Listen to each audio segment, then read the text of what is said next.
sentencia que esperábamos hace mucho tiempo, donde estoy llamando que se investigue por prevaricato a los 2 fiscales anteriores que manejaron el caso y que tienen este proceso a las puertas de que pueda prescribir. Ellos tendrán que responder penalmente por justamente haber violentado la ley para favorecer ilegalmente al expresidente de la República. Así que por primera vez un expresidente de la República va a ser llevado a juicio, por primera vez en la historia de Colombia, pues eso es una gran noticia. No porque sea expresidente de Colombia, sino porque efectivamente ha sido responsable de delitos muy graves, que cuenta con impunidad, sí, porque muchos de los testigos en su contra han sido asesinados. El espionaje del DEAS haya ejecutado en contra suya y de su familia, ¿cómo le podríamos recordar a los televidentes qué cosas padecían ustedes en el colectivo? Bueno, hubo cosas supremamente graves. En primer lugar, se infiltraron nuestros escoltas de confianza. Los empezaron a comprar para que vendieran información. Luego infiltraron el propio colectivo de abogados José Alvear Restrepo. Lograron meter gente dentro de la organización para hacernos daño. ¿Daño como cuál, por ejemplo? Que un día llega Reinaldo Villalba Vargas a su oficina, abre una gaveta y se encuentra propaganda del ELN. ¿Sí? Y lo que imaginó Reinaldo inmediatamente es que seguramente hora y media más tarde, cuando empezaran la jornada laboral, iban a allanar la sede del colectivo de abogados y a decir, miren, aquí están los terroristas, encontramos propaganda del ELN en su oficina. Pero como la encontró, por fortuna abrió esa gaveta y la encontró, pero hubiera podido pasar lo contrario, que no la encuentra y llegan y nos allanan y encuentran ellos la publicidad del ELN. En ese caso, entonces, Reinaldo pudo denunciar inmediatamente, decir, se nos ha metido propaganda aquí del grupo subversivo Ejército de Liberación Nacional, y lo denuncia públicamente y se para allí cualquier posibilidad de hacernos daño. Pero luego con hechos mucho más graves. Recuerdo la persecución contra Soraya Gutiérrez Argüello. A ella le asesinan su hermano, un asesinato que nunca ha sido esclarecido. La primera mujer que llegó a presidir el colectivo de abogados, José Alvear Restrepo. Le envían una muñeca descuartizada, quemada en sus genitales, untada de sangre, y le dicen, usted tiene una familia muy bonita, cuídela. Bueno, tú encontraste en tu investigación y en el libro que publicaste que eso efectivamente se hizo en el DAS y ese hecho de terrorismo, que es un hecho de terrorismo. Sí, de hecho, uno de los subdirectores de contrainteligencia, Jorge Alberto Lagos, él reconoce en un juzgado que parte de la estrategia del DAS era fabricar estas amenazas.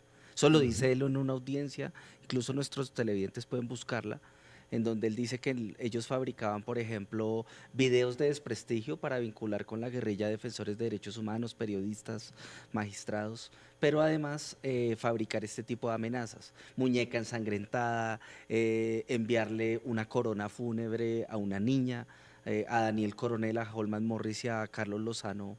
En mayo de 2005 les llegaron coronas fúnebres a su casa y fueron enviadas por personal del DAS, invitándolos a su entierro. La operación Transmilenio, esa también, que era como un documento con todo lo que tenían que decir para las amenazas. Exacto, la operación Transmilenio era la operación contra ellos. Era la operación contra el Cajar, pero fíjate que además, cuando ves tú lo que se hizo contra Iván Cepeda, allí descubres que dentro de la imprenta del DAS hacían la propaganda de las FARC para vincular a Iván con las FARC y vincular a Piedad Córdoba con las FARC. Y lo hacían en la imprenta del DAS. Y a Carlos Lozano y a Wilson Borja también. Como si fueran propaganda de las FARC. ¿Sí?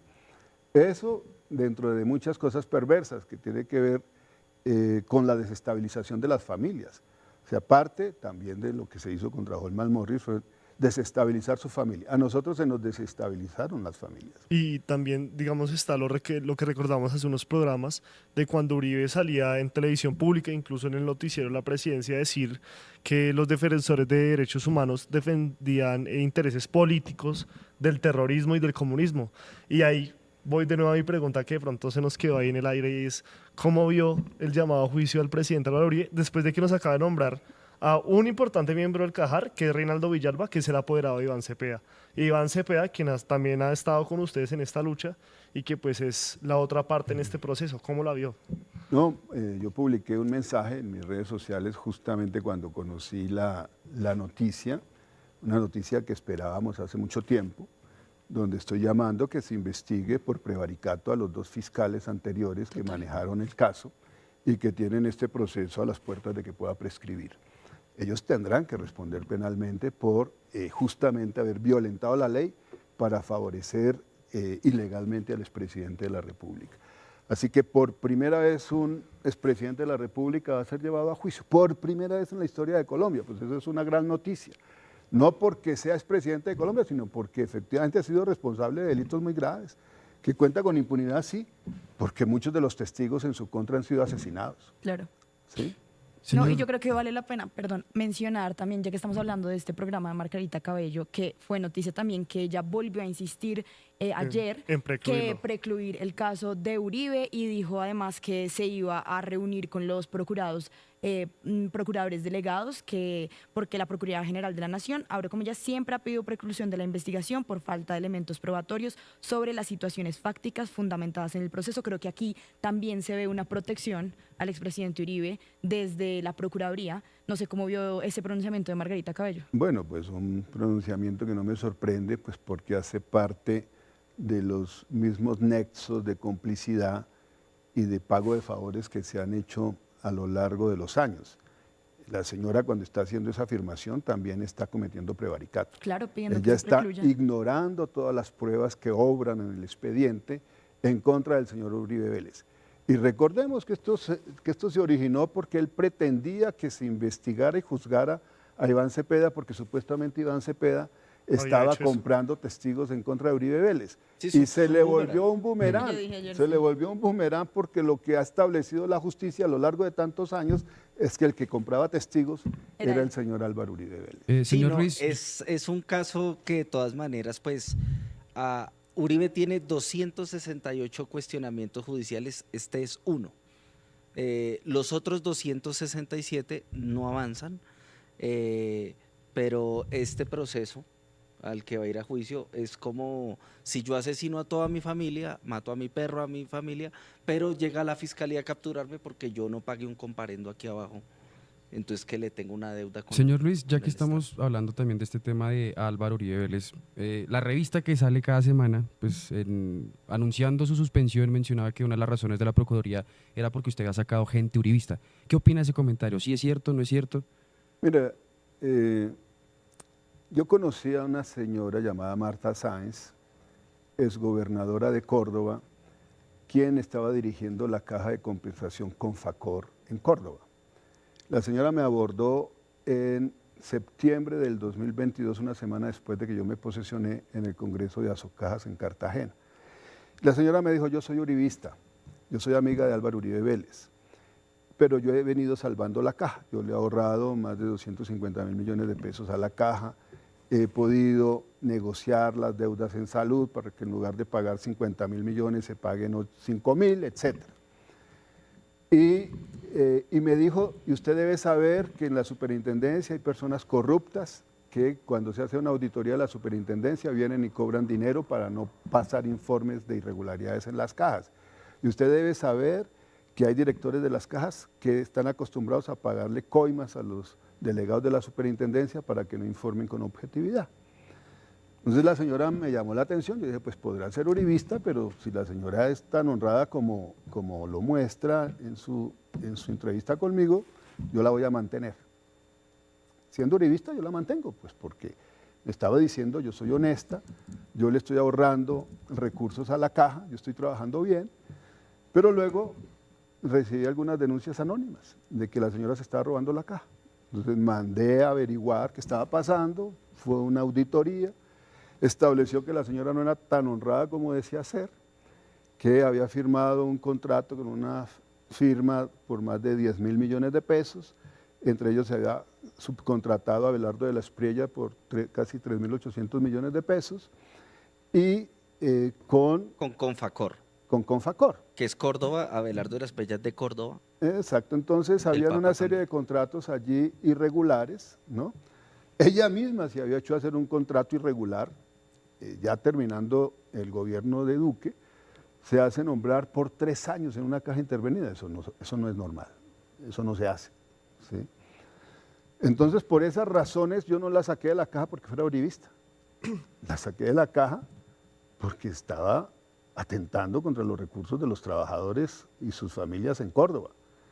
Luego igual, intervengo la caja de Confenalco Antioquia en manos del uribismo, como ellos mismos lo han reconocido, no porque fueran uribistas, sino porque habían destinado recursos de la caja, más de 10.000 millones de pesos que habían trasladado a la cuenta privada del director de la caja y a 2 de sus funcionarios. O sea, básicamente aquí el problema no es que sean uribistas, sino el problema es que son corruptos que apoyan Sí, aquí el proyecto yo Uribe. yo no persigo a nadie por uribistas, porque seguramente hubiera tenido que intervenir muchas cajas, si eso fuera el pretexto. No, para nada. Aquí lo que yo persigo es justamente que se respeten los recursos que son recursos de los trabajadores en Colombia y no patrimonio privado de nadie. Y ese tema de las intervenciones, me queda la duda de cómo son los requisitos. Ahí un poco me pierdo porque usted dice que esta caja tiene ciertos estatutos, la otra también. ¿Cómo tienen que ser esos requisitos para que alguien pueda llegar a intervenir este tipo de cajas? Que ahí es la que me queda esa duda. Hay facultades de la Superintendencia de Salud para las cajas que tienen programas de salud. Como ustedes han visto, se han intervenido varias cajas en estos días de compensación, las que tienen que ver con la nueva EPS, que son 6 cajas de compensación familiar, la SOS, que es del suroccidente, que están viendo una caja de compensación familiar de Confandi en el Valle del Cauca, que tiene 700.000 afiliados, y Compensar, que tiene más de 2 millones de afiliados, que ha dicho que quiere liquidar su programa de salud. ¿Sí? Y por otro lado están las facultades de la Superintendencia de Subsidio Familiar. Cuando nosotros encontramos que hay un desvío de los recursos del 4% para actividades distintas a los fines legales. Ese es el 4% que usted nos ha dicho que era obligatorio que se tiene que ir para... que tienen destinaciones específicas Okay. y que dejan de usarse como debe usarse y empiezan a usarse de manera irregular. Entonces, por ejemplo, contratan mejorar un centro de recreación de una caja de compensación familiar y uno va y encuentra que hay sobrecostos de algo que se programó por 5.000 millones de pesos y a los 6 meses están diciendo que ya no son 5.000, sino 40.000 millones de pesos. Entonces ahí estás descubriendo de ese contrato que hay una irregularidad profunda y que hay que establecer responsabilidades. Y cuando eso se reitera, cuando se puede efectivamente corroborar que hay una administración irregular de la caja, pues la Superintendencia de Subsidio Familiar puede intervenirla, reemplazar al Consejo de Dirección de la caja y reemplazar al director de la caja. Esas son las facultades que tiene la Superintendencia de Subsidio Familiar. Como la de salud con las EPS. Así exactamente. Sí, señor Guillermo, usted nos ha hablado de diferentes casos de cajas en Antioquia, en Córdoba, pero se habla mucho de la estrecha relación que tiene Margarita Cabello con los Char, inclusive se habla que también tiene relaciones con Yesurum, el presidente de la I-Mayor, y todo esto porque son de la misma región y demás. ¿Usted ha podido establecer algunas cuestiones no apegadas a la ley de las cajas, por ejemplo, en Barranquilla, en el Atlántico, en esa zona? No, ninguna. Y hay que decirlo como corresponde con la realidad. Todos los años hay misiones de la Superintendencia de Subsidio Familiar a todas las cajas en el país. Y allí hay 3 cajas de compensación familiar en el Atlántico. Y no hemos encontrado ninguna irregularidad que se nos haya denunciado o que se haya probado de la administración de esas cajas. Pueden ser de los Char, pueden ser uribistas, pueden ser lo que sea, pero no hay elementos que permitan llegar a establecer ninguna irregularidad en el manejo de esas cajas. O sea, solo se han intervenido las que en verdad han generado problema y que hayan carado a las uribistas, pues ahí sí. Sí, exacto. Ha sido mera casualidad. Aquí no perseguimos a nadie por razones políticas e ideológicas. Aquí se garantizan los derechos de toda la población colombiana y este es un gobierno garantista justamente de los derechos humanos y de la oposición política. Así que mal haría un funcionario perseguir a alguien porque tenga una tendencia política contraria al gobierno nacional o porque sea objetor del gobierno nacional. No, este gobierno es diferente. Y señor Luis, garantizan los Pues derechos humanos. también de lo todas y dijo todos. Julián Martínez, lleva a su merced más de 30 años defendiendo los derechos humanos. Más de 40 ya. Más Yo de dije 40 años. 300 décadas. 300 décadas. No, ya aumentó. La aumentó, no, ya él lo aumentó ve de como, 30 es que ha décadas sido a tan férrea la 300. defensa No, es que yo leí tanto la vida y obra de Luis Guillermo para el libro que tengo muchos... Para ti sí fueron 300. Cada página es un año. No, pero mi pregunta, señor Luis, va encaminada a decir que también por esa experiencia que su merced tiene en el tema de defensa, en el tema de defensa de los derechos humanos, pues que usted podría encajar mucho mejor siendo defensor del pueblo. ¿Su merced se ve ahí? ¿No lo ve ahí? ¿Ve esa posibilidad? Hay rumores, ¿no? Bueno, no lo he pensado. Es una facultad del presidente de la República de elegir una terna, de enviarla a la Cámara de Representantes. Eso pasa también por una intermediación política bastante compleja en el Congreso. Yo seguiré siendo defensor de derechos humanos, soy servidor público. Reitero permanentemente un mensaje del presidente de la República que dice que nosotros llegamos a servir y no a ser servidos, que es un mensaje de Jesucristo. Jesucristo lo dijo. A este mundo venimos es a servir y a no a ser servidos. Y este gobierno es eso, es el gobierno del pueblo. Nosotros llegamos a servirle al pueblo porque nosotros no estamos por encima del pueblo. Estamos en el gobierno para servirle al pueblo en el respeto de sus derechos. Y con ese antecedente, perdón, me doy la cucharada, pues usted también que viene del Consejo Nacional Electoral y pues que el actual defensor del pueblo también, que es Carlos Camargo, ¿qué opinión le da este señor con el tema de Odebrecht y con todo el proceso que estuvo pasando también con Oscar Iván Zuluaga, que hace poquito también estuvo en audiencia?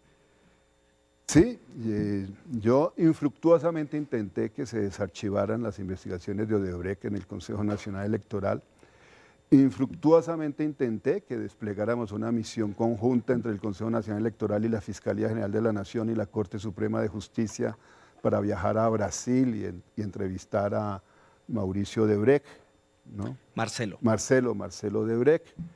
Nunca fue posible. Nunca fue posible. Y ¿Está cooptado el Consejo Nacional Electoral? Bueno, en su momento, pues yo tenía fallos muy a menudo donde éramos 8 contra 1. Esa era la composición en el Consejo Nacional Electoral. Yo era el único representante de la oposición política. Pero sí, pues allí se actúa obviamente con intereses políticos. Por eso yo concluí mi mandato diciendo que el Consejo Nacional Electoral tenía que desaparecer, como tenía que desaparecer las facultades electorales de la Registraduría Nacional del Estado Civil.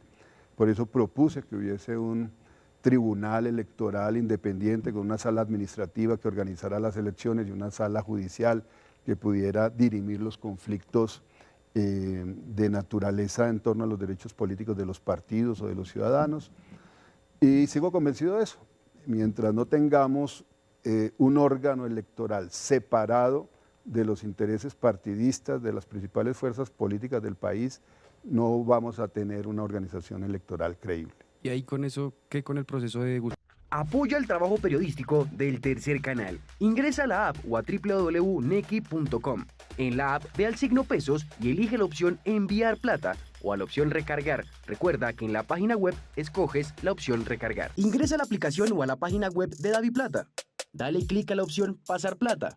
Elige la opción a otro DaviPlata, llena los datos y digita el número de cuenta 304-271-5010. Continúa los pasos y confirma tu aporte y listo. Juntos visibilizamos la otra Colombia. Si te gusta nuestro contenido y no quieres perderte nada de la agenda alternativa, Suscríbete a nuestro canal y activa la campana de notificaciones. recuerda darle like a este video y por supuesto compartirlo con tus familiares, amigos y conocidos. Así juntos visibilizamos La Colombia profunda. Recuerda, somos el Tercer Canal, la voz de los que no tienen voz.